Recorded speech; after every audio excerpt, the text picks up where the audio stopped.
Sunbelt play begins in a big way here tonight as James Madison and Coastal Carolina collide yet again. A rematch of the Sunbelt Tournament semifinal 1 year ago.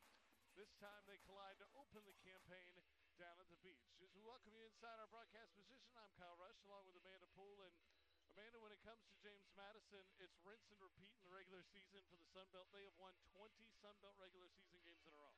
And they stay sharp, really challenging themselves in the preseason, non-conference, taking on some ACC opponents, some tough Power 5, Power 4 opponents to sharpen their skills to open up Sunbelt play. That is as competitive as ever. Number 7 in net rankings.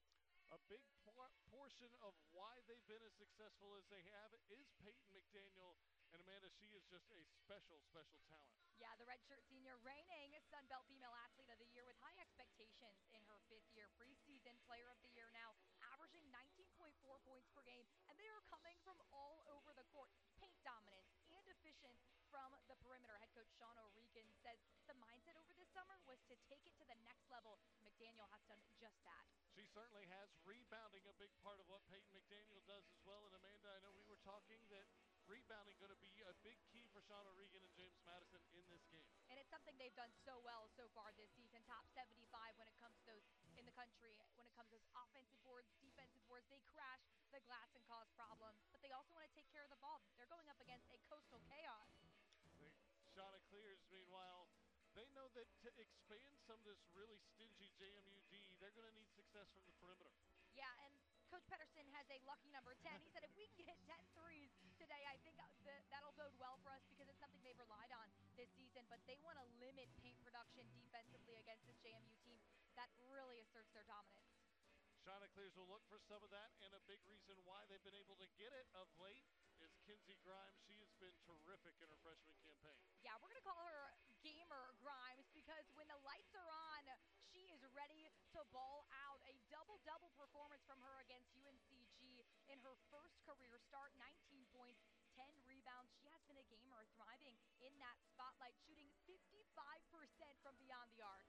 Coastal Carolina will hope to get Gamer Grimes tonight as they look to knock off James Madison to kick off Sunbelt play.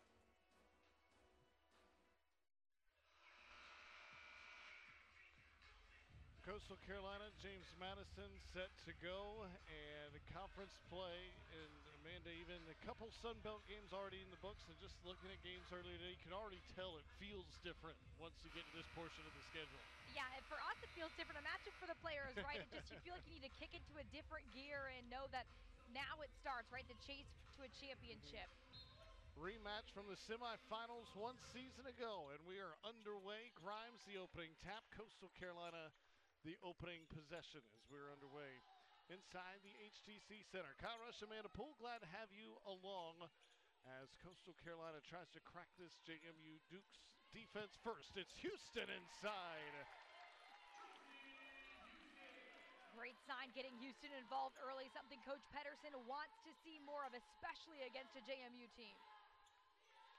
Houston, a player that he's told us before, Amanda, can be an X factor for them as Peyton McDaniel quickly dishes inside. They lost the handle, and Peyton McDaniel gets a lot of the accolades, but both coaches pointed to the importance of Ashanti Barnes, and she's coming off a massive game against the Fighting Irish. And Coach Sean O'Regan saying it's just her comfortability, right? Just having that level of comfort in the JMU scheme has really allowed her to open up her game.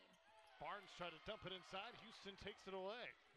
So already a solid start for Houston on the offensive end and defense. She goes right at McDaniel here. Not intimidated in the least. Tracy Houston stepping up against the reigning Player of the Year, Athlete of the Year, being able to have that nice lefty finish. McDaniel on Grimes here. That'll be a fun one to watch throughout the proceedings here tonight. McDaniel now switches with Houston. Barnes on the wing, looks to dump in. They do. Spin, tough finish, and it was rejected down low by Grady. Grimes in there, 3 to shoot. It's still loose, and the shot's taken away. Off and running is Bradley. She'll wait for help. It's Grady in transition. Couldn't connect on the triple. Bradley got it back to Grimes. Grimes from the corner, couldn't knock it down. And the Dukes dodge a couple bullets from downtown there as they come the other way. Feed inside. right through the hands of McDonough. And the shots go back to work. Grimes with McDaniel shadowing. And they set into the offense now with Bradley. Bradley gets downhill. Bradley tried to flip it off the window. Too strong. Dukes are content to run. McDaniel on Grimes. Kick passed up an open three to Robinson to get inside and draws the whistle. Well, so far Coastal's getting what they want as far as those turnovers, running up and down the floor. They're getting some good looks at their end of the floor. For JMU, just saw head coach Sean O'Regan have to take off the quarter zip. He's heating up, filled with a little bit of frustration as they wanted to take care of the ball for JMU, and they haven't been able to do that just yet. Didn't last very long, that quarter zip, as Robinson misses the first one short. Robinson, a good free throw shooter too, transferred from Michigan State, 80% from the charity stripe, and a key part of what the Dukes have done, not only in seasons past last year, but instrumental to what they do this year. Houston checks out, and in comes Harris, a very different style post player for Coach Kevin Pedersen. His team with a 4-1 start in the first 2 minutes in the opening quarter. Williams, she looks to glide to the rack, tried to bank it in, missed it off the left-hand side, and Williams going to get called in for the reach. And something to note here, Giannis Jimenez, the usual point guard for this Coastal Carolina team, is unavailable today, so that puts Kristen Williams back in that point guard position, taking her out of that shooting guard spot, so that's what she's working with right now. Great facilitator, though, has great dimes. She has 39 assists this year, does Kristen Williams. Robinson gets downhill again. Dump off, McDonough there. Easy finish. And the Dukes have their first points from the field. Comes a little over 2.5 minutes in. Williams operating the point, something she did in the first couple games of the season. Due to some injuries to that point guard spot. Grimes with Barnes shadowing her now. Tries to get downhill. Nothing was there. Williams, backdoor, that is there. Missed the layup strong, knocked out of bounds. Last touch by the Chanticleers. Gave her Grimes, threading the needle with that pass, but another look close to the rim. Coastal unable to convert.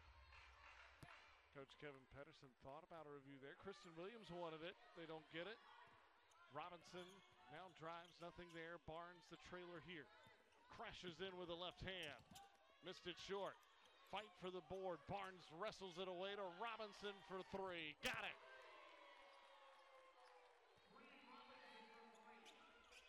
The Dukes have their first lead. Grimes to answer. Too strong. Rebound knocked out of bounds, and they're going to say it'll go back to James Madison again. Chanticleers have gone cold, 0 for their last 6, haven't scored in the last 2.5, and as a result, James Madison has their first lead. Merely wrestled that one away. It was poked loose. Robinson, though, gets it back. Now they have numbers. Barnes, the triple. Spins around and out.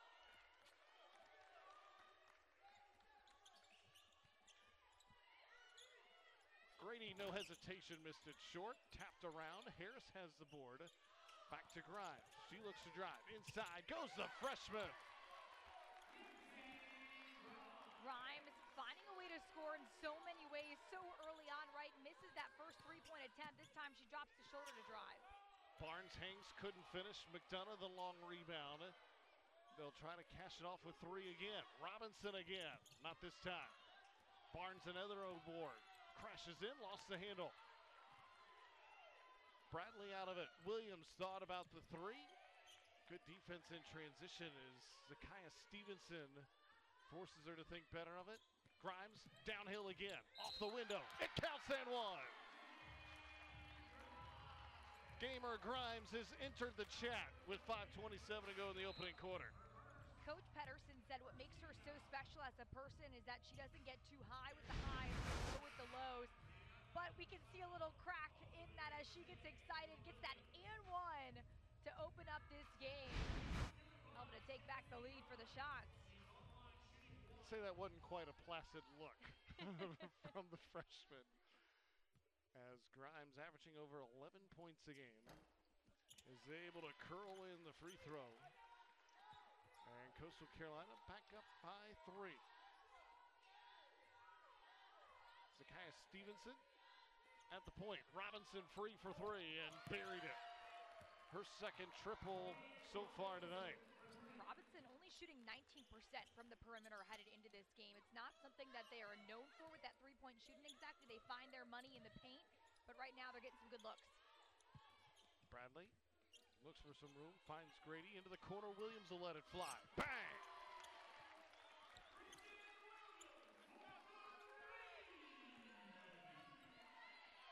The first three for Coastal. They need 9 more if they want to hit Coach Pedersen's lucky number. They did get 3 the hard way from Grimes the last time. Robinson passed out of the trap. What a beautiful find inside. And McLeod, the benefactor. McLeod known for her defense, right? 4th in the nation with 24 blocks among players with no start. She comes off the bench, has that spark. Grimes tried a rainbow of 3 and rattled around the cylinder. Before it comes to Robinson again. Tries to get downhill, does Robinson, and she's bumped by Grady. And that'll lead us to a break. The action fast and furious. The first 5 minutes and change. The open Sunbelt play. Robinson's gotten in the from downtown, but Kinsey Grimes has 5 for the shots.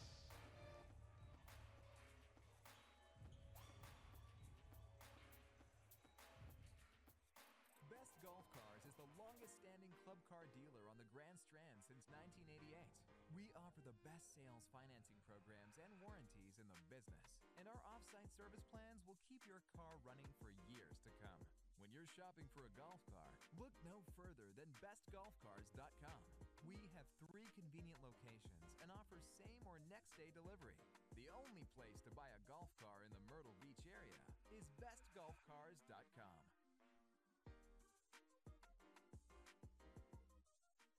Do you enjoy college sports? The athletes, the excitement, the competition? Protect it. Don't lose the excitement of national competition. Don't jeopardize women's sports and Olympic sports. Make sure your favorite athletes continue to enjoy the many important benefits provided to them, and ensure that we preserve and standardize name, image, and likeness rights. Tell Congress to pass the SCORE Act at passthescoreact.com.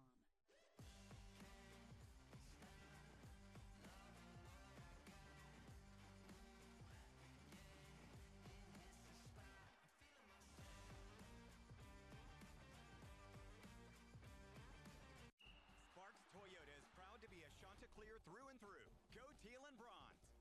Get in the game with these unbeatable deals at Sparks Toyota. Whether you're shopping new, pre-owned, or just need service.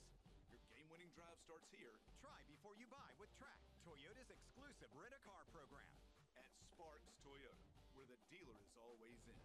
Highway 501 in Myrtle Beach. Log on sparkstoyota.com. Sock 'em, bust 'em, go Shants! Do you enjoy college sports? The athletes, the excitement, the competition? Protect it.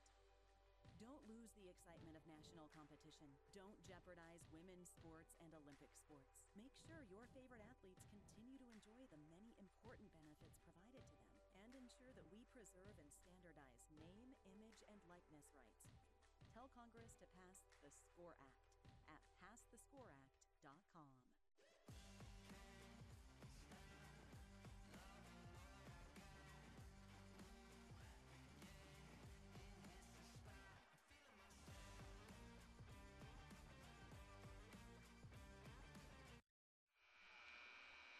Mentioned at the top, these two have been in some big meetings before. A look at the series history presented by Roto-Rooter. You see the last time out, that semifinal clash back in March in Pensacola last year. James Madison leads 7-1, but it was a couple years ago in this building where Coastal Carolina was able to knock off the Dukes.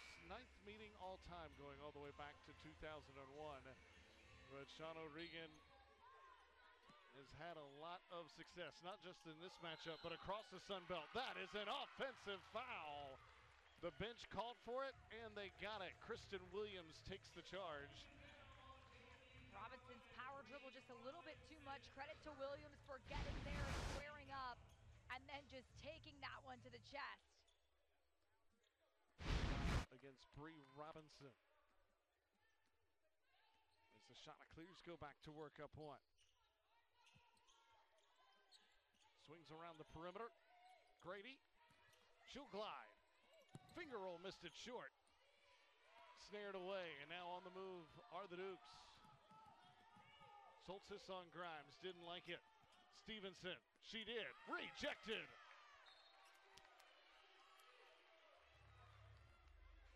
Tatiana Harris, the denial inside. Make that 8 blocks for Harris this season. Gets a big hand in there. Long entry, back outside, Soltis. Hand off Robinson, already hit 2 triples. His Robinson tonight as they'll reset with 10 to fire. High post it comes. Williams looks to dump inside, does so. They lost the handle and they lost the basketball. Louder helps snare it away. Grimes to Louder, picked up in transition. They dump it inside. Harris on the low block. Quick kick out, Grimes. Back to work on Robinson. Too strong. Soltis wants to push again. Dump inside. They lost her down low again, and McLeod has the second easy one thanks to a good pass down low. JMU was trying to get that 3 ball to fall. They hit a couple earlier in this game, but now they're relying on that paint production, right? Finding the open man down low. Lead back to 1 for the Dukes. Inside 3 to go. Opening quarter. Louder. Back to Grimes. Grimes looked for the turn and fire. Wasn't there. 10 to fire. Williams. Knows she has to move. Step back 3. Bank it in. Kristen Williams kisses it off the window. A bank shot from the corner. She can do it all. Kristen Williams, we haven't seen those wild shots as many, but she can make those. We'll go with the assumption she called it. Is out of bounds where the Dukes here in the corner. Not exactly how you draw it up, but fun to watch again nonetheless. Crazy take by Williams, just creating a sliver of separation between her and her defender. Well contested still. How's that for a reaction? Can't stop it. She said, yeah, okay, I might have gotten one there. Chanticleers up 2. As Williams back at the controls. Houston back in as well. She's left alone. She'll try a triple. Missed it short. Soltis wants to run again. Cut off this time. McDaniel, step back 3. McLeod, rebound, bulldozes over Houston, couldn't finish. Chanticleers come the other way, and Williams, knowing she doesn't have numbers, slows it down momentarily. As she weaves around a screen, had it knocked loose. Inside goes Louder. Couldn't finish. Houston fouled down low as she was cleaned out. Soltis was trying to get position for the rebound. And I think the arm bar is going to get her the whistle. 3rd foul against the Dukes. Yeah, Coastal wanting that one down the other end of the court against McLeod.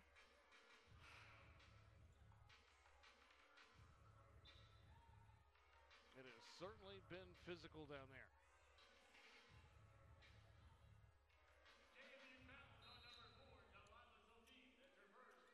Grady. Catch, fire, delivery. Another triple. The 3rd of the quarter for the shots. And the 2nd from that corner. It's Coastal's lucky corner right now as they're finding the rhythm from the perimeter, or something they have to lean on this year. Call it the hot corner. McDaniel. Weaves inside. Such a pretty take. Her first points of the night. Final minute and another whistle. It's downstairs on McLeod trying to battle Houston. And Coach Pedersen says that when she has played well, teams have had a hard time handling Houston down low. And that play a moment ago, Houston setting the screen and clears the opening.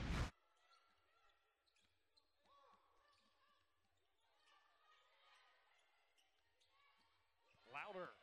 Oh, she had the drive but lost the handle on the way in. Another one of the talented freshmen for Coach Kevin Pedersen. This time turns it over, and Kinsey Grimes will swap in, one freshman for the other. Something Coach Pedersen said about JMU, one of their biggest challenges is their length, but this year's squad for Coastal has a lot of that size and length as well. McLeod, McDaniel tries to reverse course. Kick, 3-ball, Marshall couldn't connect. Shot clock is off. Shots can hold for the last shot of the quarter if they want to, and it appears that's what they'll try to do. Robinson shadows Williams. She loves these moments late in the clock. Does Kristen Williams. Shot clears up 3. Inside of 10. She makes her move. Williams with the right hand had it stripped down low. Lead pass out Marshall. Marshall gets it away but misfires, and that brings the quarter to a close. Action came fast and furious. Coastal Carolina 3 triples have them out in front, 18-15 after we played 1 in Conway.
Sunbelt play at home inside the HTC Center, and this building has been kind to Coastal Carolina so far to start the year.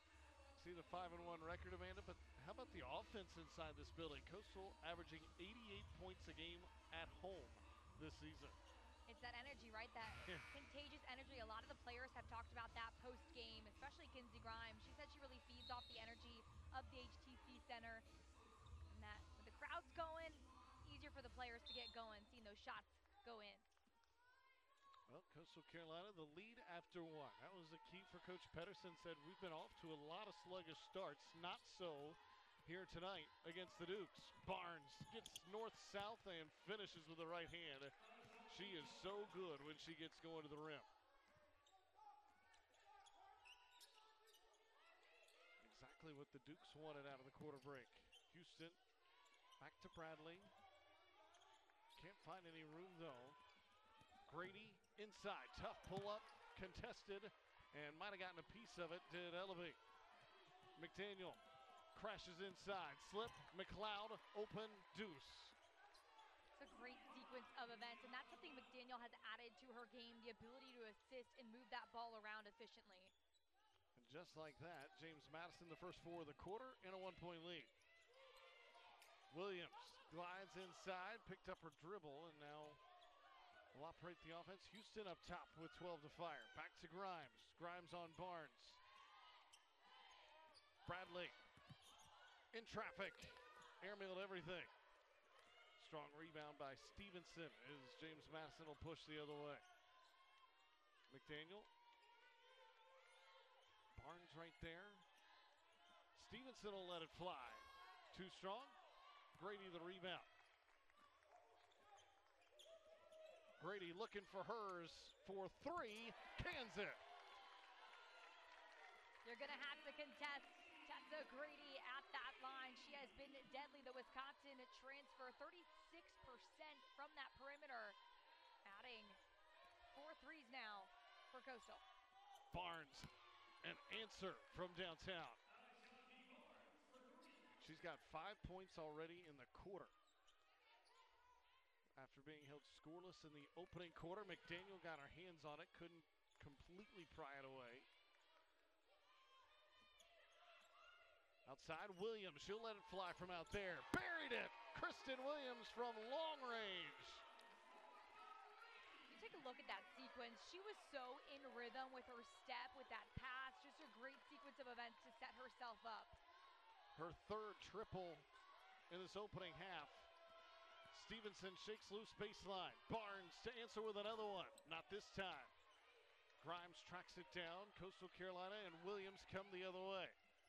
Grady wants another. Misfired. Long rebound. Williams got it. Opening. Missed it this time. Frustrated with herself as Barnes has the miss. Barnes full steam ahead. Floater. No good. 3 minutes gone by, second quarter. Shots by a pair. Houston will let it fly. Way off the mark, and that one might be a little quicker than Coach Pedersen would like. Now you're wondering if they're going to try to move that ball around a little bit more. She saw him go in a couple times already in the quarter. Says, hang on, I can do that. Barnes inside. Offensive foul. The weak side help defense from Tessa Grady.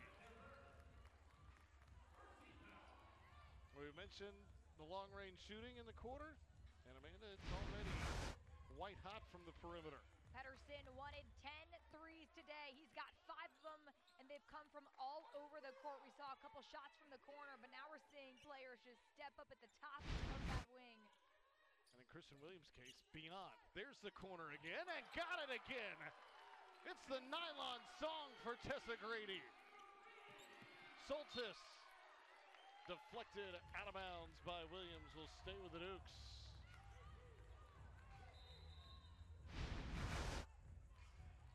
Tessa Grady, again, just a step back, just creating that sliver of space, getting that look, and when you're hot, right? When you've seen it go in, you've got that confidence on your side.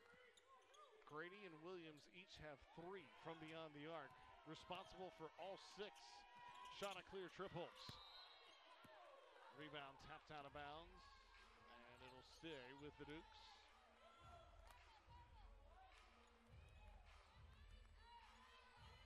Grady already 3 of 6 from the perimeter. You'll take that if you're Coach Pedersen, as this one's taken away. Williams is going to get an easy one.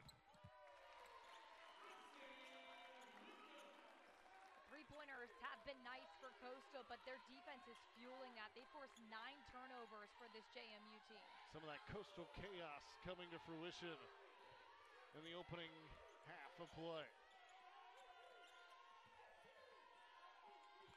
Daniels looks down low, airmailed everybody. The 10th turnover. James Madison needs a timeout. Sean O'Regan not happy as Coastal has opened up the lead to 7. 29-21 as they have dialed it in from long distance and have the Dukes looking for answers.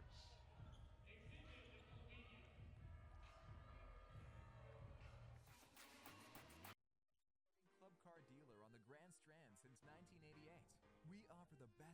financing programs and warranties in the business. And our off-site service plans will keep your car running for years to come. When you're shopping for a golf car, look no further than bestgolfcars.com. We have 3 convenient locations and offer same or next day delivery. The only place to buy a golf car in the Myrtle Beach area is bestgolfcars.com.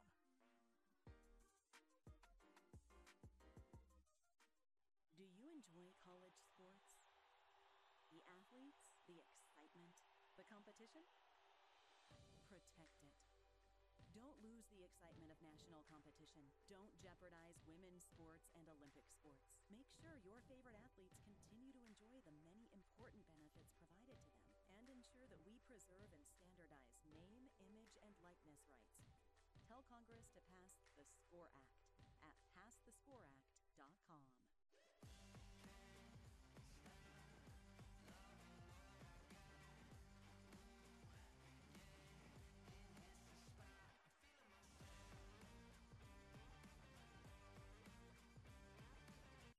Sparks Toyota is proud to be a Chanticleer through and through.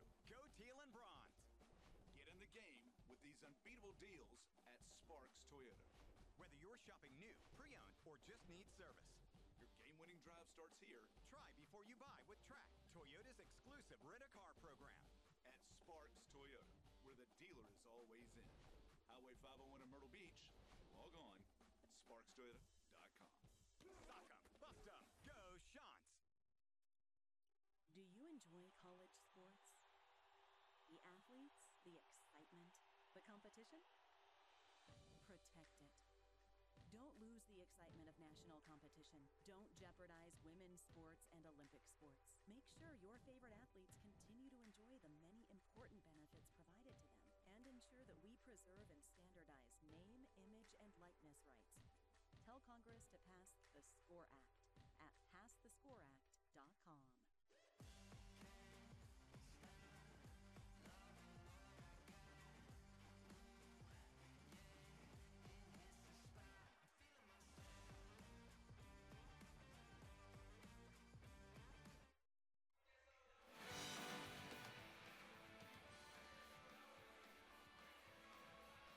Coastal Carolina, an 8-0 run to start this second quarter. Thanks to some step back threes. This is what Coastal's known for, right? That perimeter shooting. 3 for 6 to start the second quarter on the perimeter. And then it's that Coastal chaos. The defense turning into offense.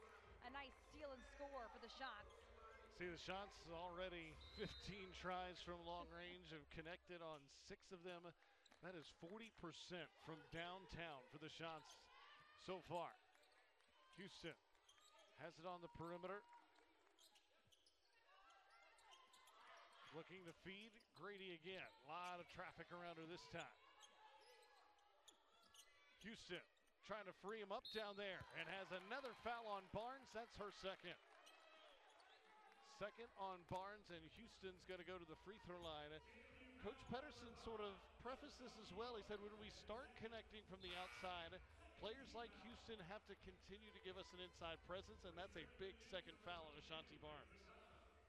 Well, right, you don't want to have to rely on the perimeter shooting, which is what Coastal has done to start this season, because then you can get those easy buckets down low. Houston popped in and out, and this is an area Coach Pedersen said, yes, she might be shooting 60% from the charity stripe now, but thinks that a lot better is coming, an area she has worked tirelessly on of late. Misfired on both, but got it back and then lost the handle. James Madison wants to fly the other way and got away from Stevenson there for a moment before she corralled it. Stevenson turns the corner. Houston commits the foul. That's her second. So some foul trouble both sides. Ashanti Barnes with 2 for James Madison, 2 for Tracy Houston. As Tatiana Harris will check in, as will Bailey Louder. It was interesting talking to Coach O'Regan about this matchup, opening up conference play, and we asked him, what did you do in your non-conference? Did you get out of it what you wanted to? And he said, yes and no. Felt like they wanted it to challenge them, which it did. They faced some tough opponents coming off of a top 20 matchup with Notre Dame most recently, but he also felt like there were some games that they could have had that he wished he'd been able to tag on. But this game, you want to take what you learned in that non-conference to bring into a close game like this one has started out to be. He included the Notre Dame game in that. Yep. He said if we don't get off to a rough start, he said we're right there and could win that basketball game against the Irish. And a moving screen from Williams. She didn't get away with the shoulder chip. And she can't believe it. That's her second foul. So Williams and Barnes with 2 at the guard position. Houston with 2 down low. Williams going to stay in there with 2. And with the limitations at point guard, Coastal can ill afford Williams to be in further foul trouble here. There's Grimes off the turnover. Weaves it inside. Grady, Louder for 3. Got it in the corner. It has been the hot corner tonight for the Chanticleers. Bailey Louder just 3 for 11 from the perimeter headed into this game, but that hot hand contagious for Coastal. Robinson a tough pull-up, too strong. Right to Soltis, though, who lays it up and in. Williams intercepted. McLeod got in the passing lane, led Robinson too far, but she tracks it down. Help arrives for Coastal defensively. McDaniel wanted it down low. They couldn't get it there. McDaniel quickly fires inside. Looking for room. Airmails the pass too high, out of bounds. McDonough fires it too high, but it doesn't get a corner 3, Amanda. We talk about Kinsey Grimes being the freshman gamer, but Bailey Louder, another one of those lengthy freshman athleticism on display, but now she's got that offense going. Well, and all the attention on Grady. Grady that time picked up the assist. Now Grady, that one caught by surprise almost. Leads Louder inside again, but Louder couldn't finish it. It's loose and out of bounds to James Madison. What a feed that Louder didn't quite finish off, but a couple dimes dropped by Grady, passing the basketball. Coastal keeps track of those potential assists, though. That one's going in the book. Stevenson, that one's in the book for 3. And the lead just 3 for Coastal Carolina.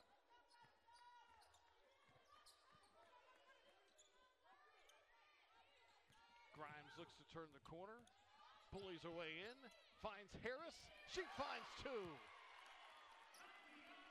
That is that physicality Coach Pedersen really emphasizes what he wants from his bigs, being able to embrace that man-to-man coverage. How about the ball movement for the shots last couple possessions? Grady poked it loose, but couldn't get to it. So it'll stay with the Dukes. Inside 3 to go until halftime. As points off turnovers, well, if you're James Madison, you wanted to avoid Coastal chaos. It's hit them here in the first half, 13-2 with points off miscues. That deficit also showcasing Coastal's clean ball. They've only had 5 turnovers, only 2 of those in the first quarter, and there's another one for JMU. The good news if you're Shauna Reagan and the Dukes, that's one of those dead ball turnovers, and you can set your defense afterwards. Chanticleers have hit on 4 of their last 5. First look now at Hennessy Lou Brown. She'll operate the point. Williams to the bench with those 2 fouls. As the shots try to buy 2.5 minutes for her, it's knocked loose. Lou Brown, and it Stevenson takes it away. Stevenson, points off turnovers for JMU, couldn't finish. The follow's no good. McDaniel got it, but couldn't get the bucket. She did get the whistle. We have not talked about McDaniel as much as she is used to being talked about this season, especially. Just 2 points from her. Credit to that matchup against her and Kinsey Grimes we've seen throughout the game, locking her up. It's the James Madison defense creating the opportunity. McDaniel's only taken 2 shots in this basketball game. Now goes to the free throw line, and McDaniel, who's really good from there, over 81%, gets that one to tumble through. Female Athlete of the Year in the Sun Belt, another banner season 1 year ago.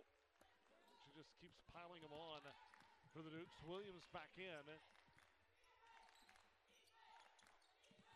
As the shots go back to work on offense. Harris down low on McLeod. Kick out. Swing it. Grimes. A little hesitation there for the first time. She backs it in. Louder. Baseline. Try to squeeze it to Harris. Just not room there for the Dukes defensively. Take it away. Soltis. Travel. 14 turnovers for the Dukes. So the lead, telling of a good team too, is much has gone right for Coastal or maybe not right for James Madison. The lead's just 3 here. You get a sense of an important 2 minutes as we head to the stretch of this opening half. Chanticleers have turned it over the last couple times down the floor. Bradley all the way to the cup, missed an easy one. Window of opportunity was there, but couldn't cash in. McDaniel has it in her hand. Spot up, 3 ball. Popped in and out. Rebound, fought for, collected. Dukes with it fresh.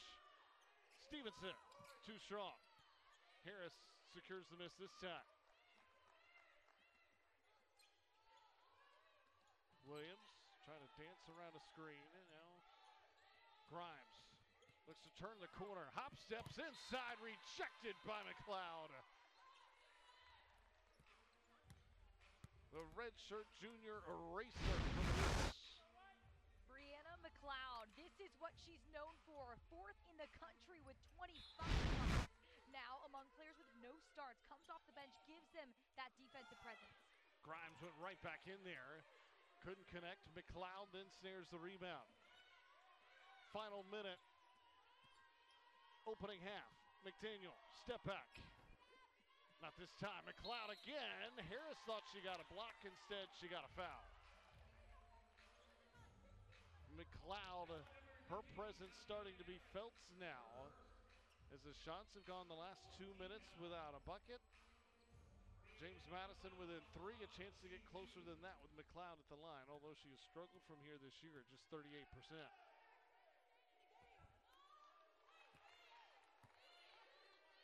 McLeod wanted 2 SMU transfers. Coach O'Regan brought over McLeod and Kylie Marshall. Another long rebound. McDaniel's got it. McDaniel looking for space. Finds it. Stevenson slashes inside. McLeod, she's loose again. And now they're going to review as Bradley, or no, it's Grady got an elbow in the chops. They're going to take a look at this. McLeod gets the bucket. So I think they're going to review for anything more than that. Regan can't believe it, but here's another look. And that off arm, that left arm goes right into the chops of Tessa Grady, and that's what the officials are going to look at, presumably here, as James Madison has cut it to 1. And it's been that interior game for James Madison that started to turn things around as you take another look. Yeah, definitely look at that off arm. Confirmation that is what they're looking at. And this is what the officials will look at when they see that contact going from the neck up, right? That's what they want to see that needs to be elevated. So looking for an unobserved technical, which would be exactly the play you alluded to. It would be flagrant 1. If it is deemed as such, it would be 2 shots for Coastal Carolina and the basketball, which would be huge in this scenario where James Madison's cut it to 1, get a chance with a couple from the free throw line, and then get the ball back with 39.4. Big sequence in this basketball game, as good as it's been for Coastal. Amanda, you think it's imperative they get to the half with the lead? Yeah, but that doesn't say much as far as what JMU is capable Very of. true. We've seen what they've been able to do when they've been down. We talk about a game against Boston College, down 19 points at one point for a historic comeback. So they have been battle-tested in that non-conference, knowing they put themselves in certain situations they can come back. But if you're Coastal, you're happy that you found ways to succeed against this team. But then again, just make those adjustments, and right now we're seeing them attack that paint, try to get themselves to the free throw line to score. To your point, and the other side of it, if you're James Madison, when you've had the lead at halftime, you're 6-0 this year. Without it, they're just 2-4. But McLeod, she's been a benefactor on some really good assists under the rim. She's been efficient. And lately it's been her defense and rebounding that has made her wreak havoc toward the end here. So we'll see what the verdict is, whether they upgrade this and be an opportunity for Coastal Carolina if you do, because then you get free throws and the basketball after the fact. And works as a timeout as well. And as tactical as both coaches are, you know, probably a pretty good play design each way coming out of this break as well. Coach Kevin Pedersen said, well, we got to hit 10 threes. He has 7 of them here in the first 20 minutes. Well, almost 20 minutes. We still got 39 seconds to go yet. But the production from beyond the arc has been there, and the points in the paint fairly level as well. Things they had to do to be competitive in the game, he thought. So far, mission accomplished, as we'll get the verdict from the official here.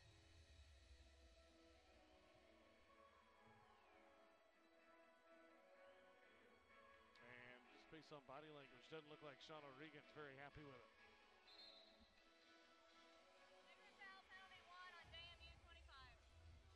That's exactly the call. It is a flagrant one. After review, the basket is good.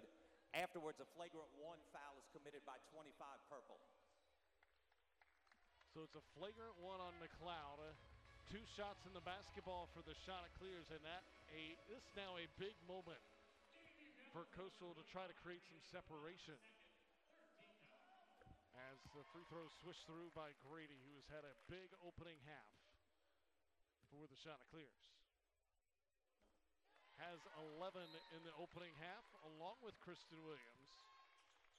And now they'll get the basketball back with 9.5 seconds separating shot and game clock here.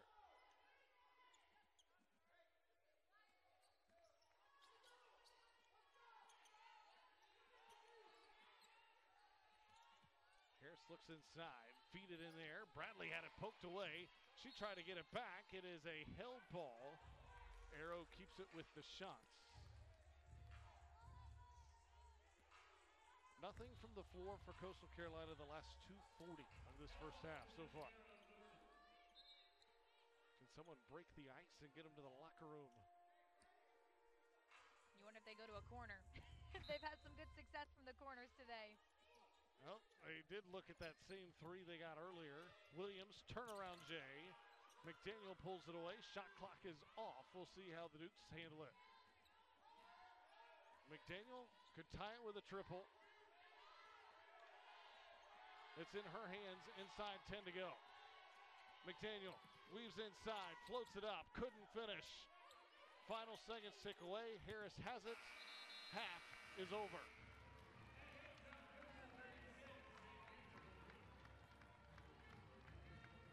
Shauna clears with the 3-point lead and a last stand with Peyton McDaniel trying to create.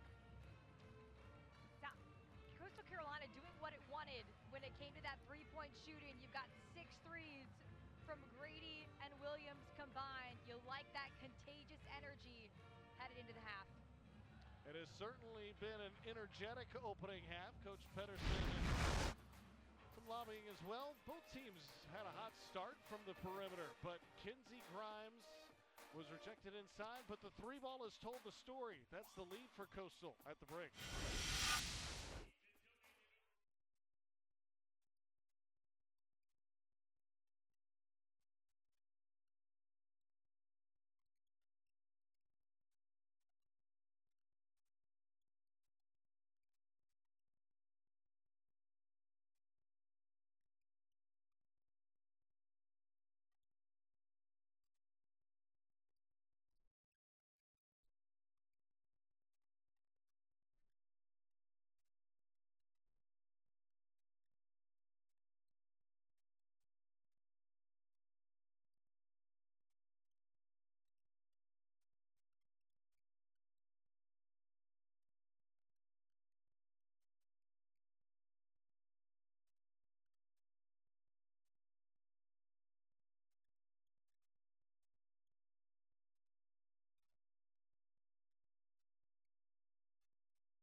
at the half, Coastal Carolina enjoying a 36-33 lead. James Madison 2-4 this year when they trail at the half. Chanticleers looking to continue their success at home, and when you look at how they've done it so far tonight, Amanda, it has been the perimeter that has ruled the day with 7 threes in the opening half. Yeah, I think they've been waiting for a game like this, right? When they need to rely on the three, and it's working out for them. And they've seen it from their top 2 3-point shooters, and Kristen Williams and Tessa Grady being able to bank in some big shots for them, but also creating points off a turnover, something they're known for. They've got 14 points off of the turnovers they've been able to force, causing that chaos, helping fuel their offense. But as good as it was for Coastal Carolina, James Madison has to look at it and say, hey, we're right there. We're just down a possession in this game on the road, and the rebounding numbers has to be a bit concerning if you're Coach Kevin Pedersen. Well, Coach Pedersen said that JMU wins games in the paint, and right there, that 30-14 margin right now, that's going to be the difference at the end of this game. And this is a situation JMU was just in against Notre Dame, where they trailed in that first quarter, but then had it even in the next 3 quarters. Can JMU make a change? Big stat with that rebounds as well. 13 offensive rebounds for James Madison, 9 second chance points, 6 offensive rebounds, but the Chanticleers have turned it into 5 points, so not as big of a disparity there as you might think looking at the overall rebounding numbers. Something we'll keep an eye on as we get to half number 2. Kristen Williams has been good again today, 4 of 8, subject of our Chanticleer spotlight. And Coach Pedersen will be the first to tell you, in big-time games, big-time players have to make big-time plays, and she has made a few of them already in this one. Right now, she's just averaging 2.5 3-pointers per game, so she is overachieving today when they need it most. Been able to feed off of her energy, not only from that perimeter, but her defensive energy, taking a charge early on, and then passing that ball around. Graduate student averaging 12 points a game, and Coach Pedersen talked to us early in the year and said, for her to get to where she wants to go and play professionally overseas, I think that 3-point percentage had to come up from that 33 number. It is 37% this year, and she's building upon that tonight, where she's 3 of 4 from beyond the arc. Chanticleers will need more of it, though. As you know, James Madison is going to have a punch ready for him here in the start of quarter number 3. Some foul trouble to note. Barnes has 2 for James Madison. Williams and Houston each with a pair for the Chanticleers, all 3 on the floor to start the third quarter.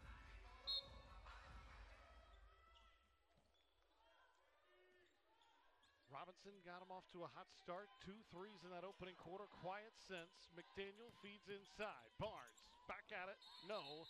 Foul underneath. It is against Coastal Carolina. And that's going to go against Houston. A late whistle. That is Houston's 3rd. Take another look. Coach Pedersen not happy with that call, having words with the ref. It was late collision between Barnes and Houston. Could have been the 3rd foul on either one of them. It goes against the shots in Tracy Houston.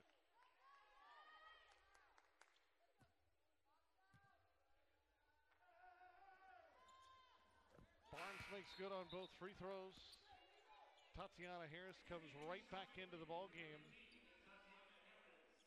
And Coach Pedersen, pat for Houston on the back. He thought, man, we got the wrong end of that deal. James Madison, meanwhile, likes to start. It's 2 points on the board. They got it back within 1. Nearly had a steal. 12 to shoot for Grimes. Backs her way in on Barnes. Turns, fires, delivers. What a look for Kinsey Grimes. She can score in so many ways. That time a tough shot off of the feet. Barnes crashes inside again. Harris rips away the rebound. Williams wants to push. Around a screen. She'll pull up and drill it. Talk about that 3-point efficiency, but look at that nice jumper from the elbow go down for Williams. Like you said earlier, I think you made a good point. In rhythm. It was certainly that. Robinson looking down for McDaniel in the block. Nothing is there. A lot of attention to McDaniel. That allowed on the other side McDonough to get an opening. And she's able to squeeze it up and in. Grimes around a screen. Grimes bumped, spin, and a foul. That's the third on Barnes. Didn't take long for Houston or Barnes to get a third. And Amanda, interestingly enough, Houston getting set to come back into the game with 3 fouls.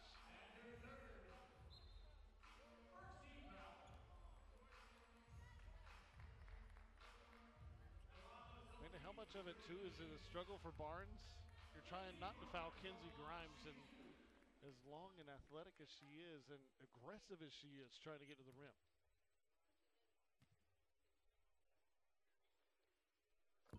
Splashes in the first. Well, and for Barnes, we talked about, McDaniel being preseason player of the year, but Coach O'Regan saying Barnes has a little campaign going for herself, and you've got 2 totally different potential player of the years. Well, Barnes certainly was the one that shined against Notre Dame. 22 points, 13 rebounds against the Fighting Irish. 7 points, 6 boards so far tonight, but on the bench with her 3rd foul. Robinson trying to glide in on Grady. Nothing was there. Now penetrates, lost her balance, found a way to find it inside, and Soltis made it delivery to McDonough, who paid it off. Really good ball movement from the Dukes that time.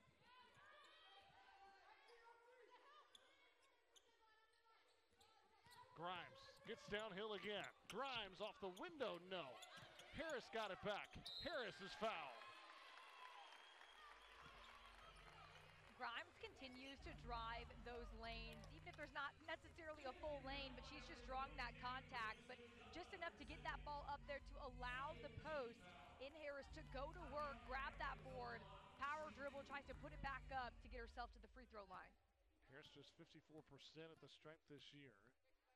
She'll get a pair here, and didn't get the high bounce on the first. Couple points, but 5 rebounds for Harris. It's been a big part of her game so far tonight. As she connects on the second. Lead 4. Stevenson the other way, 2.5 gone by in this 3rd quarter. Soltis pitches McDaniel, Grimes on her. Feed inside. She's had the hot hand, has McDonough. Kicks it back. Robinson wants to dance with 7. Stevenson fires away with 5 and drills the 3. Stevenson with her 2nd 3-ball of the day. Grimes wanted to pitch it back to Bradley.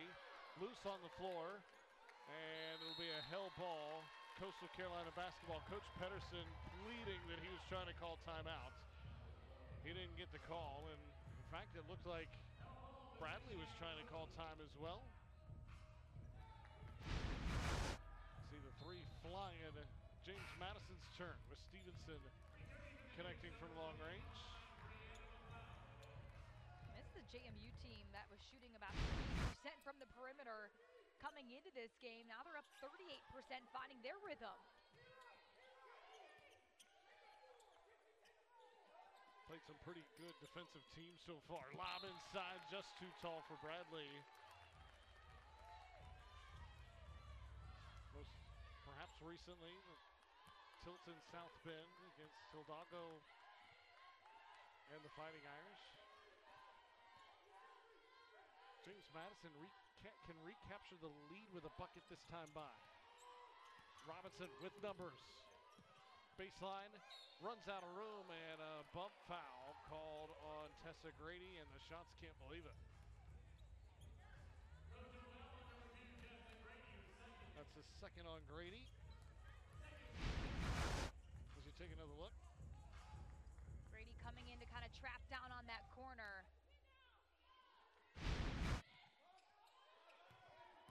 Soltis right at Bradley, creates some room and dumps it in. James Madison in the lead for the first time in a long time. On a 5-0 run. Williams can't end it. Harris got it back. She's fouled. It's on McLeod. And Harris back to the free throw line. That's where the Chanticleers got their last points. They haven't scored from the field, Amanda, in 2 minutes and 56 seconds. JMU's defense has pumped up intensity, not letting Coastal get clean looks. Credit to Harris, trying to get some creative shots down low. Spins the free throw and round it out. Chanticleers now 6 of 10 at the line so far tonight. They'll get one more. Got the second. Back in comes Tracy Houston. She'll have to be careful with those 3 fouls. Comes in 6 minutes and change in this third quarter.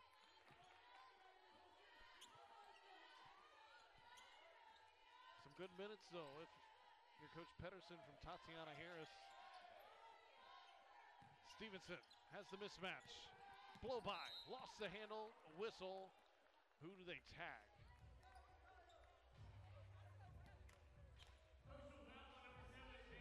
It's on Paige Bradley.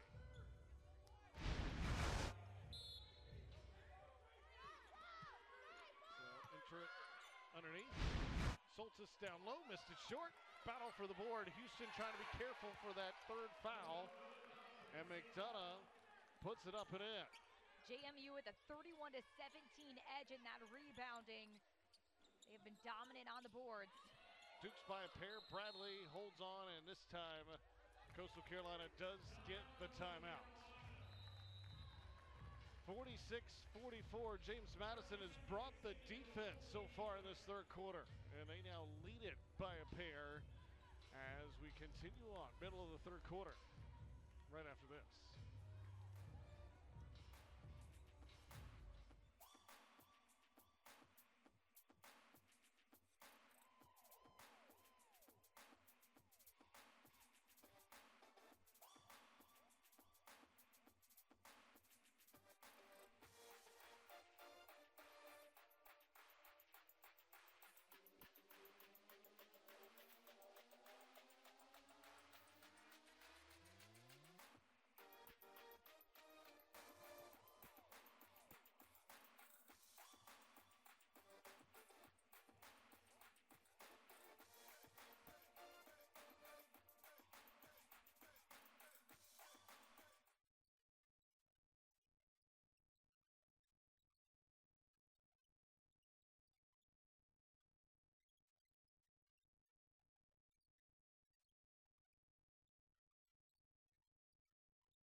We offer the best sales financing programs and warranties in the business, and our off-site service plans will keep your car running for years to come.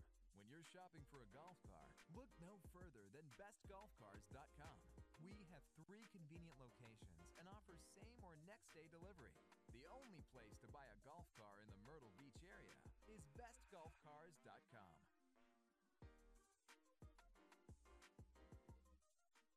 Do you enjoy college sports? The athletes, the excitement, the competition? Protect it. Don't lose the excitement of national competition. Don't jeopardize women's sports and Olympic sports. Make sure your favorite athletes continue to enjoy the many important benefits provided to them, and ensure that we preserve and standardize name, image, and likeness rights. Tell Congress to pass the SCORE Act at passthescoreact.com.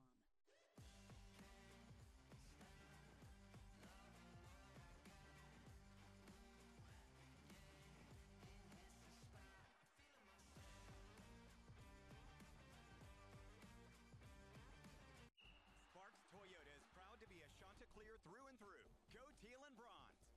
Get in the game with these unbeatable deals at Sparks Toyota. Whether you're shopping new, pre-owned, or just need service.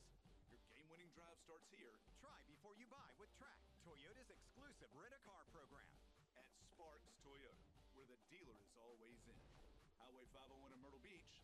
Log on at sparkstoyota.com.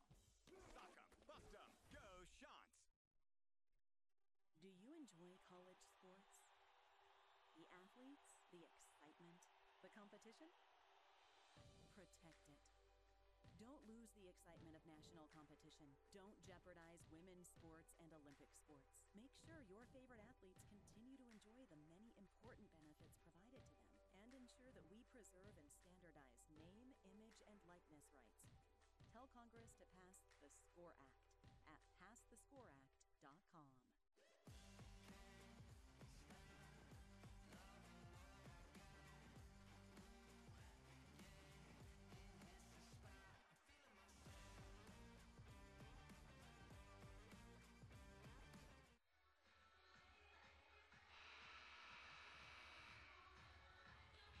Peyton McDaniel looking to get it going for James Madison. Her Dukes have the lead now, but just 4 points so far. She's been patient waiting for her shot, and hasn't been often that teams have held her in check, as Coastal Carolina, so far so good. But you know, Amanda, she can go off at any moment.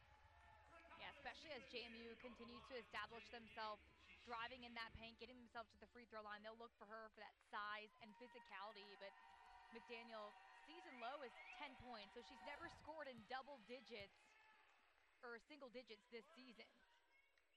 Those 10 points, by the way, came against Notre Dame as her season low. James Madison with their largest lead of the night at 4. Get the sense Chanticleers need a response. It's been a while since they've had a bucket from the floor. Still haven't had one. Bradley a rebound, and they're going to call a travel, which turns it over and erases a Kristen Williams 3. Bradley tried to get it out before all the way falling, but James Madison, 5 of their last 7. The shots are 0 for their last 5. The Dukes in a familiar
shot from Kinsey Grimes. Grimes makes the three. It's a 1-point advantage for James Madison. They get called with the carry, and Sean O'Regan beside himself on the sideline. Slips it inside. Houston double comes. Tried to pass out of it. Couldn't. Leaving ahead. Nearly a double dribble there. Crowd wanted it. Robinson buried a three. We do apologize for the technical difficulties we've been having. James Madison, the 4-point lead, back and forth in this third quarter. 4 points matches the largest lead of the night for the Dukes. Grimes, she'll go to work. Baseline drive, inside. No, got her own, blocked away. Still loose, held ball to Coastal Carolina.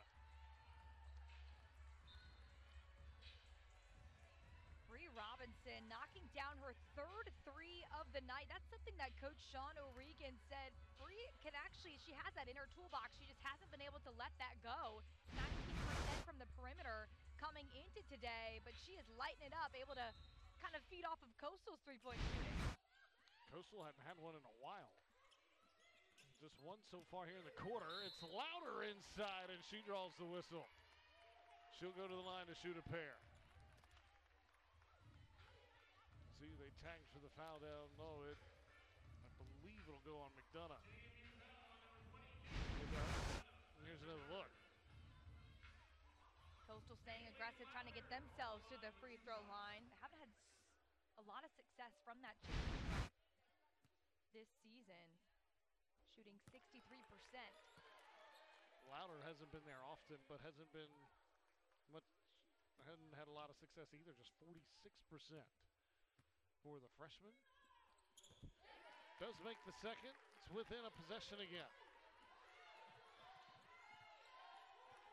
Approaching 2.5 to go, third quarter. McDaniel with Louder on her. He decides to give it up for Robinson.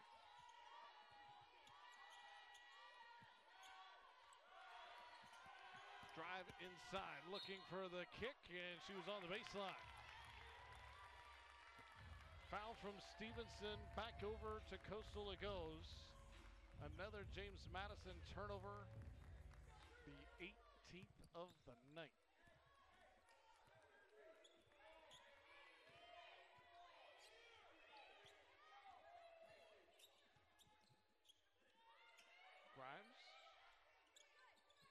She'll drive with the right hand. Looks for room, and it's a blocking foul, and one. Oh, and we might have a technical as well. Technical foul on James Madison after the +1.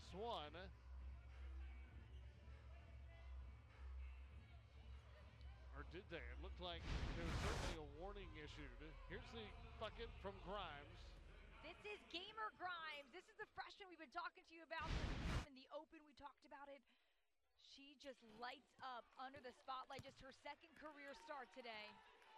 So no technical there. Was issued. Couldn't make the free throw to tie it up. Williams stripped it from McDaniel. Houston to Grimes, and the shots can retake the lead. Grady lets it fly. She's fouled. She'll get 3. And the momentum has swung back to the ladies in teal in a back-and-forth third quarter. Coach Sean O'Regan talking to his players from that sideline, pointing at his forehead, saying, think, gotta play smarter. Grady just under 69% from the stripe, buries the first.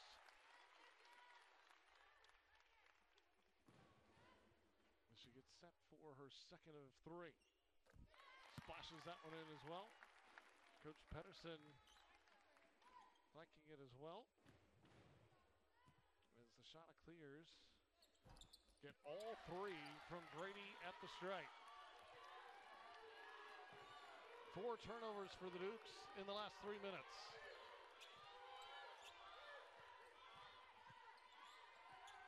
Robinson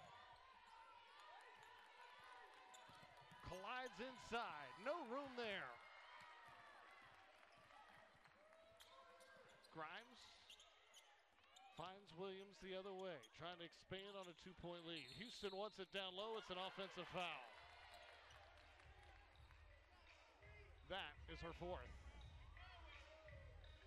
That's something Coach Pedersen's fully aware of. He's talked to us about it too. Just the emotion that Houston plays with sometimes gets the best of her, but that time was trying to get position. I think Harris trying to argue maybe she went down too easy there for her liking.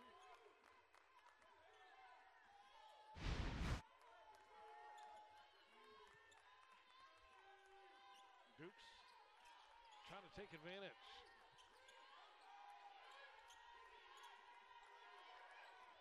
McDaniel wanted it inside. They didn't get it to her. Stevenson lets the three fly, and Grady snares the rebound. Shot it clears, come back the other way. Williams at the controls. Grady got a step. In she goes, off the glass. Coach Pedersen said that Tessa Grady makes shots that you wouldn't believe. That one a tough one, high off the glass. Nice finesse. Final half minute of quarter three.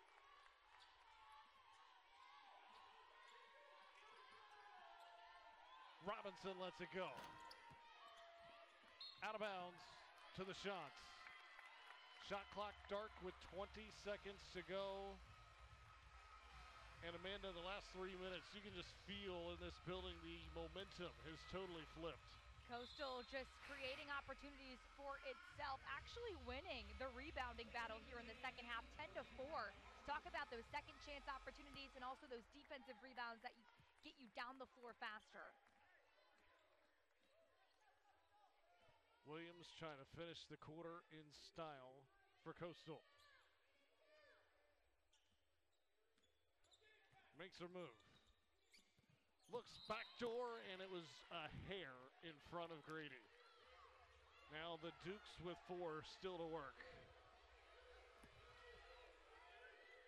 Robinson. She's going to let it go. Too strong. Sean O'Regan pleading his case as his team finds themselves down 4. Kinsey Grimes has come to play for the shots. The Dukes, though, not far behind, down 4.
a look at the horizon for James Madison on the road to take on Marshall. It's a Marshall team that beat Appalachian State in their own building today, and then Georgia State to open up the new year, and Texas State. So games you can see on ESPN+. Peyton McDaniel talking with her head coach, trying to get going. Chanticleers will welcome those same Panthers from Georgia State here on Saturday, then the last non-con game against Columbia College before ringing in the new year with the Herd at home. All the attention here, though, as we welcome all of those that might be dancing around the league here on this opening night. Kyle Rush with Amanda Poole here with you, and Coastal Carolina went on an 8-0 run to finish quarter number 3 after it seemed like James Madison took some of the control going in. Barnes goes to work. Kick into the corner. Thought about pulling the 3. Marshall does now and splashes it home. A big triple for Marshall. It's a 1-point game.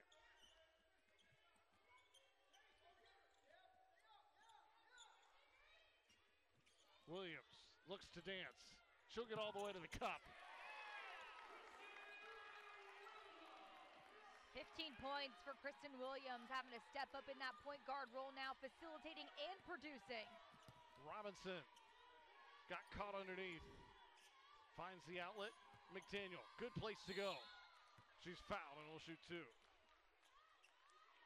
get the sense, Amanda, this is a quarter with her team trailing. You're going to see a lot more of Peyton McDaniel being assertive here in quarter number 4.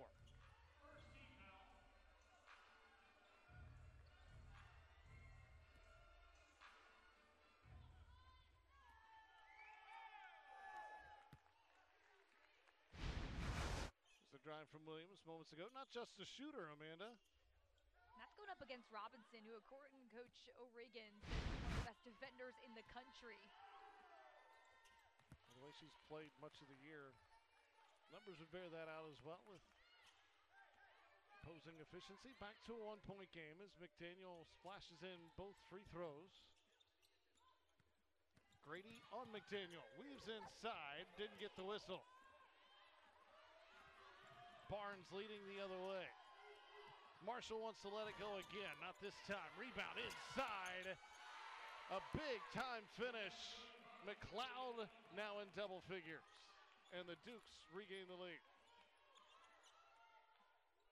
Bradley, she puts it on the deck. Finds Grady, they play catch on the far side.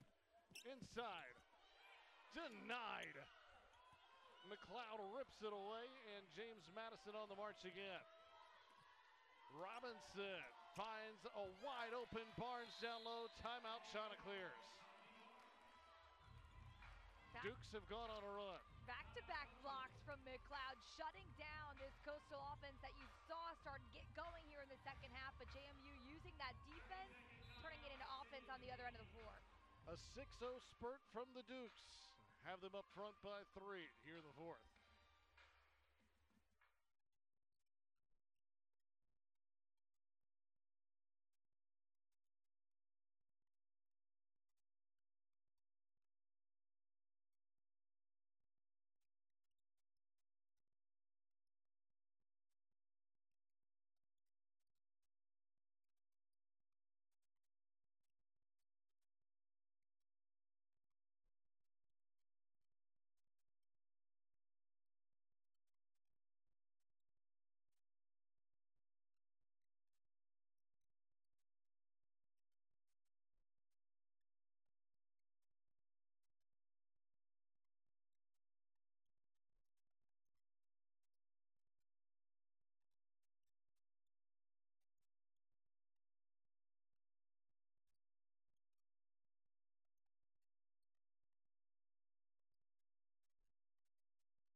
Well, Tessa Grady has led the shots. 16 points. Robinson with her long-range shooting has passed it well as well. Back and forth we go. Welcome to Sun Belt play. And the Sun Belt as competitive as ever. We talked about it earlier. 7th in the net rankings. It's only going to get tougher from here on out. Both teams trying to start out their conference play on a good note. And you look at Robinson as well. That's someone that Coach O'Regan had talked about. You know, she didn't start it all last year. Now she comes in as a full-time starter and really loves the spotlight, has really thrived in the spotlight. She's doing that today. Williams looks to dance, lets the three fly. It's all strings. Level at 60. Turnover for the Dukes as it goes through the hands of Kylie Marshall. It's one way to end a 6-0 run if you're the shot it clears. Kristen Williams, 4 for 5 from that three-point line. We talked about that rhythm she seems to be in. Hard to slow that down if you're JMU. Game high 18 for Williams. Grimes on the elbow. Working on Barnes. Back Williams inside. Looked for Houston, couldn't get it to her. 10 to fire. Grimes says time to work. Picks up her dribble, needs help. 5 to shoot. Back to Grady. Grady rejected by McDaniel.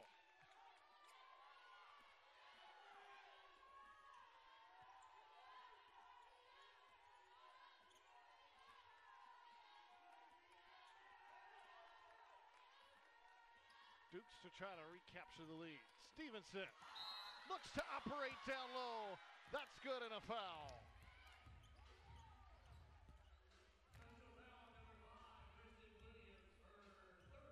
Foul is on Williams, her third. The Dukes needs to go back up 3 as you take another look. Just complete power coming from the 5'4" guard, just pushing her way in, gets the bench hyped up. Saw Angela Williams there. She was flexing. She liked it.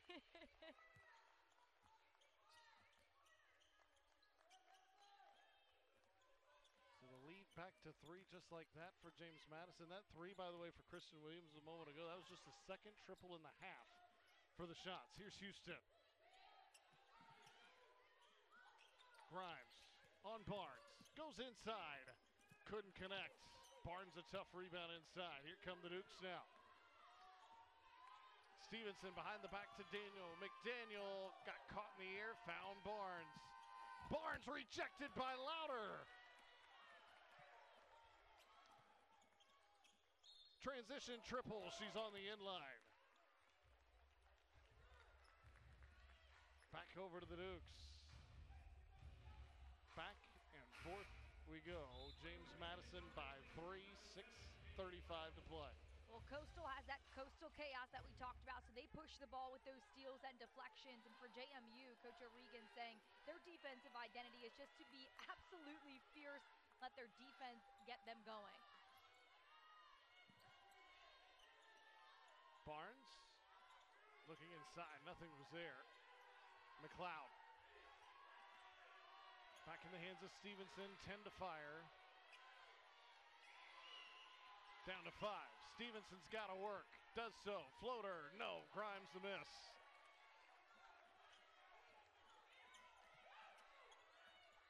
Grady to the cup. Won't get the +1, but will go to the line to shoot a pair.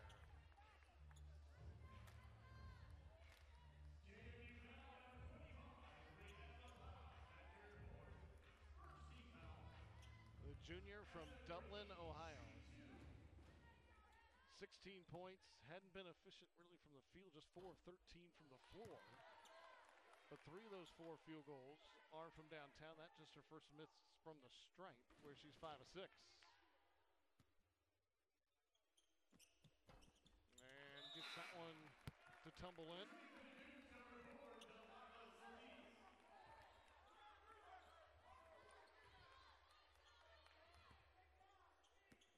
Soltis checks back in. James Madison going small here with McLeod out of the game. It's loose. Barnes got it back, just barely. Robinson looks to dance inside. Kick to the perimeter. Stevenson in traffic. Offensive foul. Houston got the charge. Tracy Houston just standing her ground, gets knocked down, waits for the call, then celebrates on the floor. She was a little nervous knowing she had 4. That one went her way. Shots can tie with a bucket this time down. Long pass, ill-advised at that. Deflected, taken away. Houston defending the 2-on-1. Rejects Stevenson. All of that with 4 fouls. A big-time play by Houston.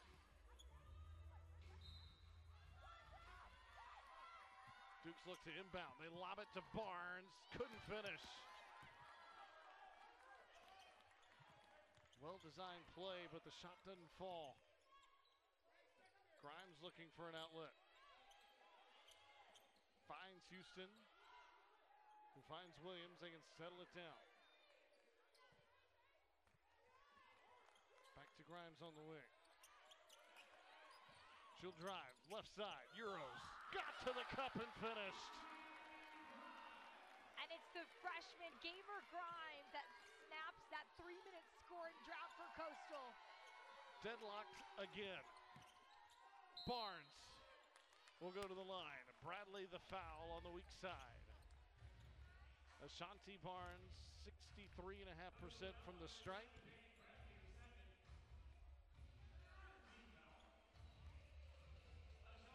And a chance to add to her tally. 9 points on 3 of 12 shooting, but Gamer Grimes was at it again with the Euro.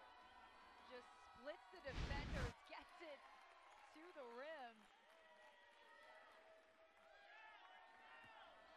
Barnes misfired on the first. Second, that's strong. McDaniel got it back. Another chance for the Dukes. After their 18th offensive rebound. McDaniel had it, rejected. It's Gamer Grimes. Bradley, no. Loose on the floor, taken away by James Madison. Coach Pedersen wanted a whistle, didn't get it. On we go to 4 to play. Robinson crashes inside. Offensive foul. Kyle, we should have been keeping tallies. What is that, 4 offensive fouls that Coastal Carolina has been just taking to the body? Disciplined defense, forcing some turnovers. It has been physical and then some all night long. Inside, 4 to go. Deadlocked at 63. Williams, kick, 3-ball, Louder, splashdown.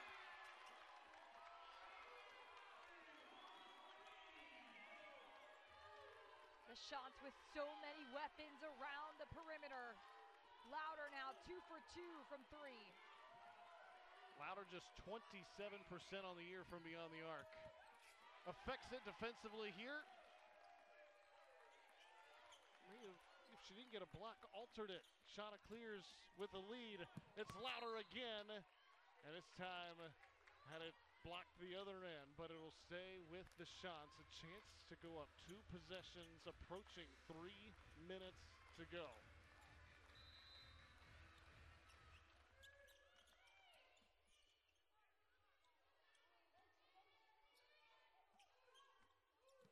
Grady gives it to Grimes. Grimes sees an opening.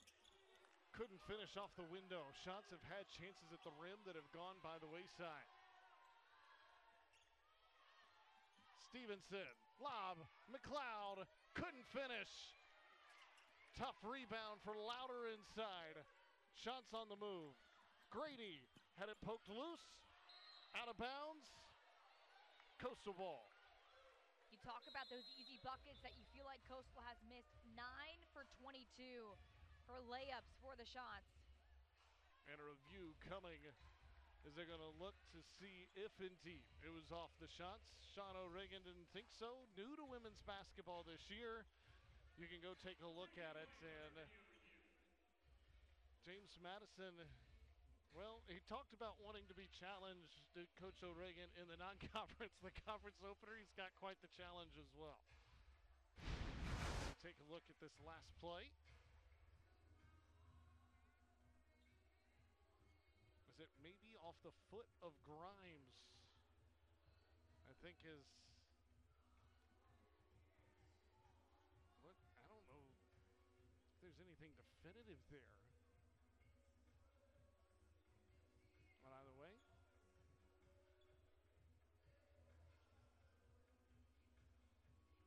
It definitely touches Grimes, but does it touch JMU after that?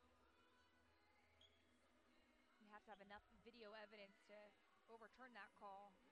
yeah, the ruling on the floor was Coastal Carolina ball. And you get the sense, as intense as both these coaches are, regardless of the result, one of them won't like it. We've seen colorful expressions from both coaches.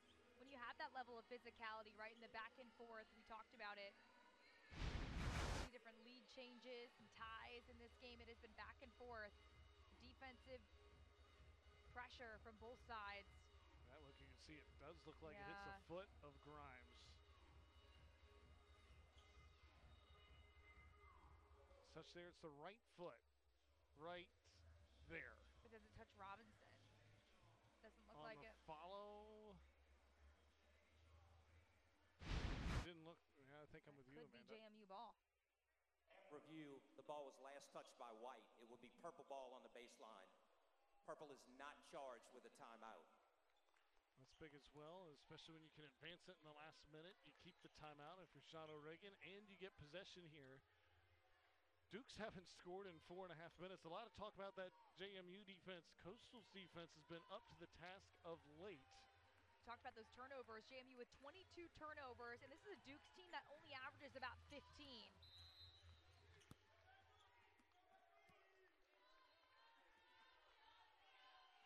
Stevenson up the floor for James Madison. Quickly to Barnes and McDaniel. Back to Barnes. Inside. She's fouled. +1. Bradley got caught underneath, and a chance for Barnes to tie it at the line. You feel like this game has kind of put some pressure on Barnes when you have someone like Peyton McDaniel, who's been a little silenced because of this Coastal chaos.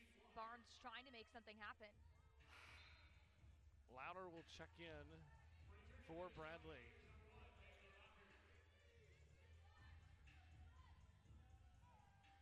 So with inside of 2.5 to go, Coach Kevin Pedersen has 2 freshmen in against the defending regular season conference champs. James Madison's won 20 regular season Sun Belt games in a row.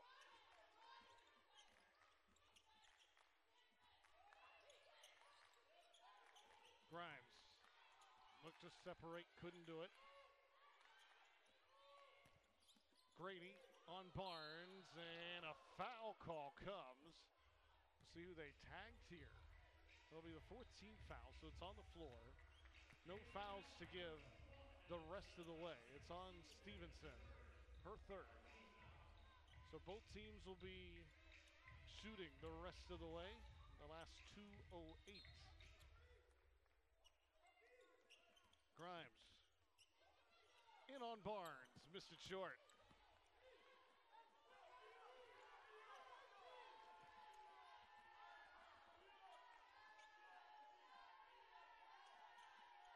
McDaniel looked for Barnes, Louder took it away.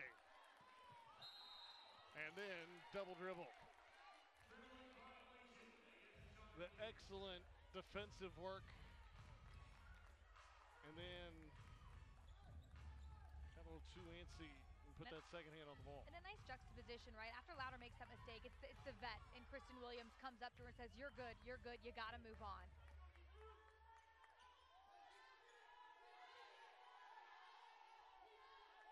In the hands of Stevenson, inside 2 to go.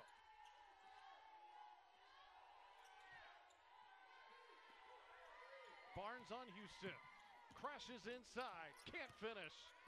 Louder had her hands on it. Williams got both of them and secures the rebound inside a minute and a half. The Shots trying to recapture the lead.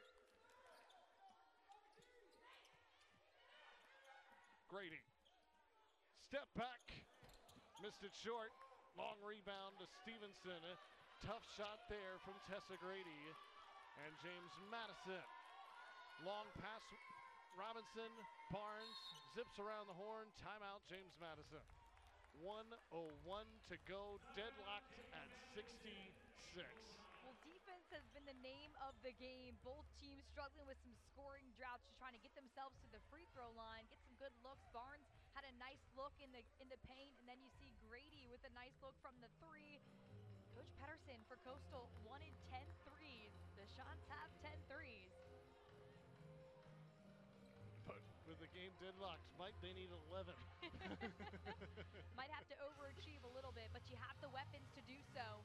But JMU, a suffocating defense that has really asserted itself here in the second half. Well, Coach Pedersen said that James Madison, a lot of what they do is points in the paint. James Madison has 30 of those. They're +8 in that category.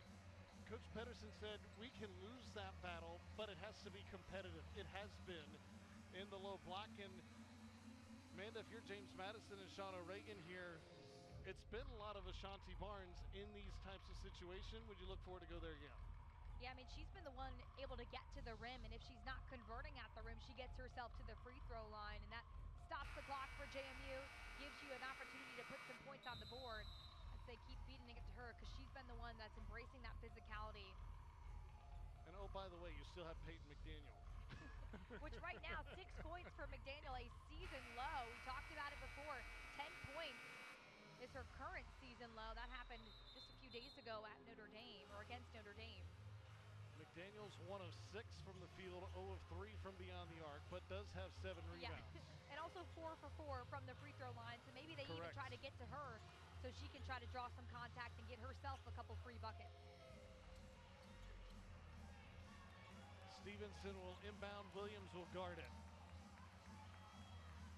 McLeod, Barnes, McDaniel, Stevenson, and Robinson on the floor for the Dukes.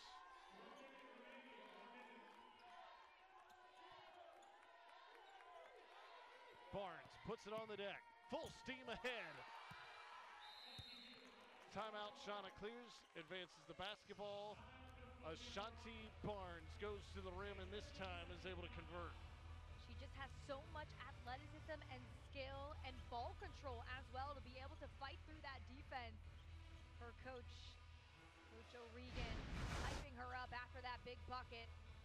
And that's always a sign of good coaching, I think, coming out of a timeout when you're able to make that play that you wanted happen, the one that you threw up on that expo board, when that's actually executed. It's a great sign. So now if you're Kevin Pedersen, what's being drawn up on the expo board? Well, you have a lot of weapons around the perimeter. You've seen everybody be able to chip in a three-point shot. But you want to try to find a way inside first to see if you can get that easy layup look before you kick it back out to somebody wide open. Barnes, 14 points, 9 rebounds, a pair of assists, and right now, the difference. By the way, was our 13th lead change. Shauna clears trying to find points. It's been nearly 3 minutes since they found any. It's in the hands of Williams. Houston. She needs help. Finds Grady. Grady, an avenue to the rim. Foul. She'll go to the line. And Grady hits the deck hard, but will get a chance to tie it with 2 at the line with 36 seconds to go. That's a Grady. We talk about that perimeter shooting with her, but she's been so aggressive tonight, driving these lanes, just trying to pull something out. Grady trying to stretch out that right leg and relace the shoe before 2 big free throws here.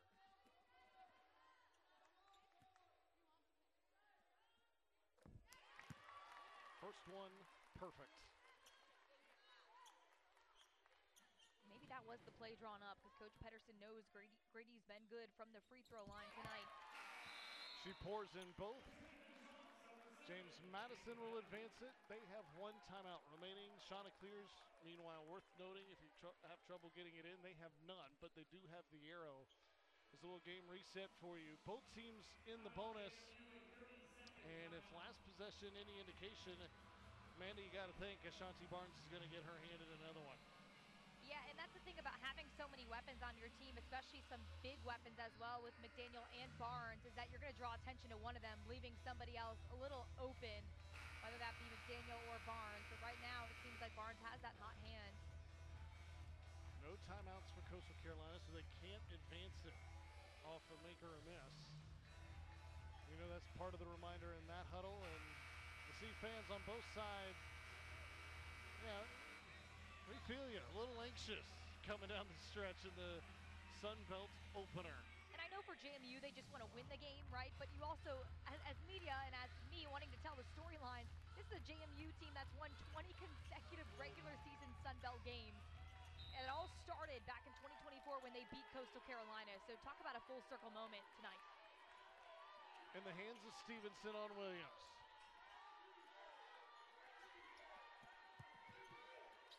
Stevenson wide open for three, cans it.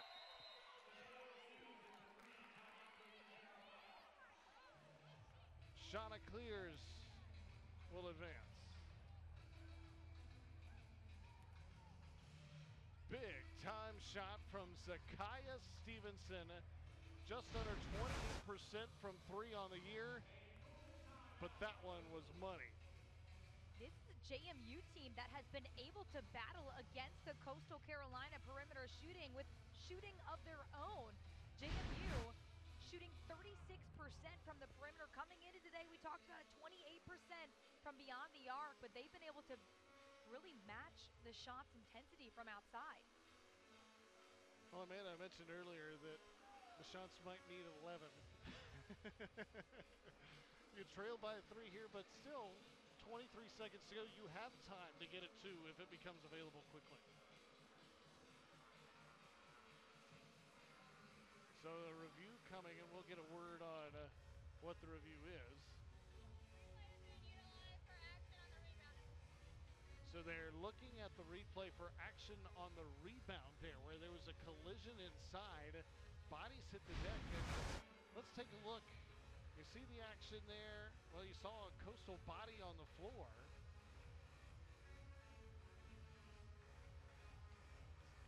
So that Tessa Grady? Yeah, then you wonder, okay, how did she get there? We call it crashing the boards for a reason. There's a lot of... So couldn't quite tell from that angle, but so officials will take their time on this one, obviously, for obvious reasons. If there is something, then obviously that changes the landscape of things down the stretch as well. As you take a look, here's another look at it. Here's a better angle right from the here. right side. Yeah, Barnes maybe, is there a shove perhaps? Pushing on Bradley. Yeah. I think that's look, you see Bradley just flying across the screen there, trying to hang in tough. That's not part of rebounding. I don't believe you're supposed to be horizontal. It is physical though, and it has been all game long. Well, I think JMU has really picked up that intensity defensively here in the second half, forcing some more Coastal Carolina mistakes. Coastal only had 7 turnovers in that first half and now have 11 here in this second half. So looks like they're going to just play ball here. As you get a look. Watch maybe Barnes crashing in.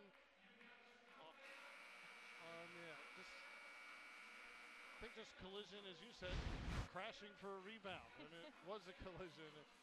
Coastal ball down 3, but you don't have to have a 3 here yet if you're the Chanticleers. But we do know what Coastal likes to do, and so does JMU. It'll be Grady to inbound. It's into Williams. Bradley nearly saw it go by her. Time winding down, 15 to go. Bradley into the hands of Williams. She lost it out of bounds. It's James Madison basketball. The Dukes, when they need it, force a turnover. The JMU defense is all over it, led by Robinson. Her hands everywhere. And right now, it's Stevenson's three. That's the difference. They'll call time as you take another look. Kristen Williams can't believe it. And now, if you're Coastal Carolina, you need a steal. Remember, they do have the arrow here as well on a tie-up. That could come in large. But you need a steal, and you need some misses from James Madison at the free throw line. And they're 13 for 18 as a team. McDaniel's a perfect 4 of 4. You'd imagine, knowing the foul's coming, that's probably where you want to get the basketball if you're the Dukes.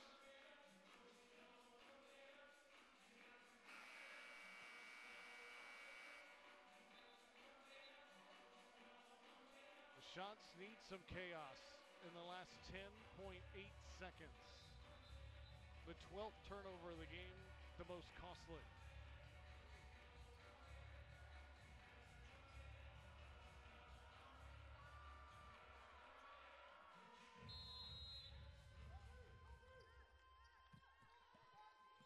Barnes into McDaniel. Foul comes. So the reigning female athlete of the year in the Sun Belt going to get 2 free throws to likely put this one away if she can make one.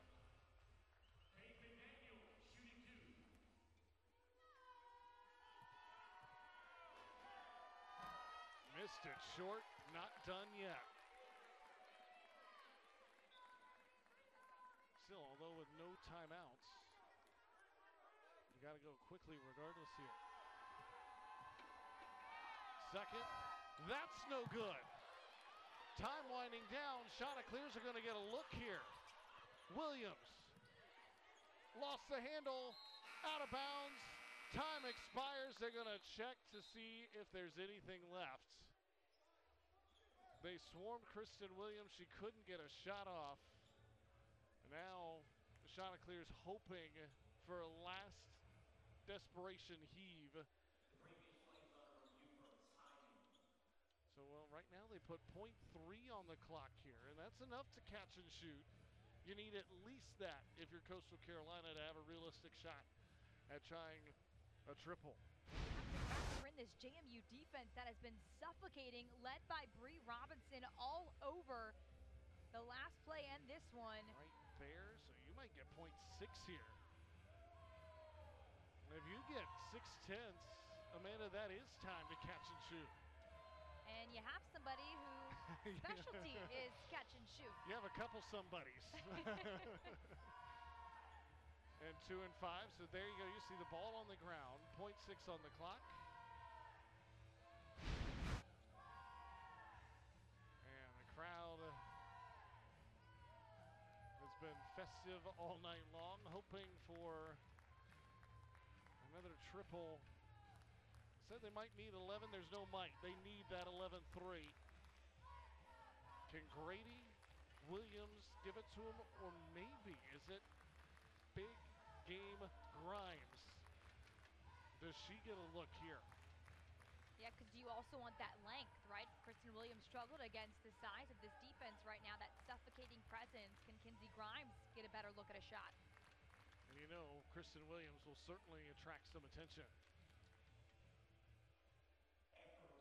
0.6 of a second remaining on the game clock. So it is 0.6 remaining. Good shot from our production crew there.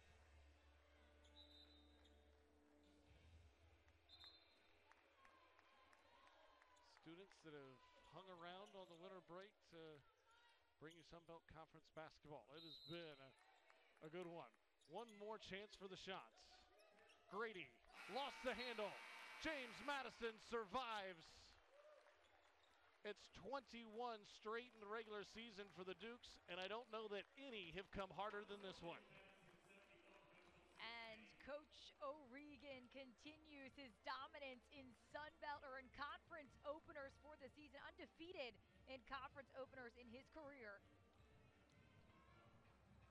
Coach O'Regan knows they had to dodge a few bullets in this one. Kristen Williams had a good night, but in the end, it was the three from Zakiya Stevenson that told the difference in the ball game. What a thriller to open Sun Belt play. Stevenson's three, the difference. For our entire crew, Amanda Poole, I'm Kyle Rush, saying so long from Conway.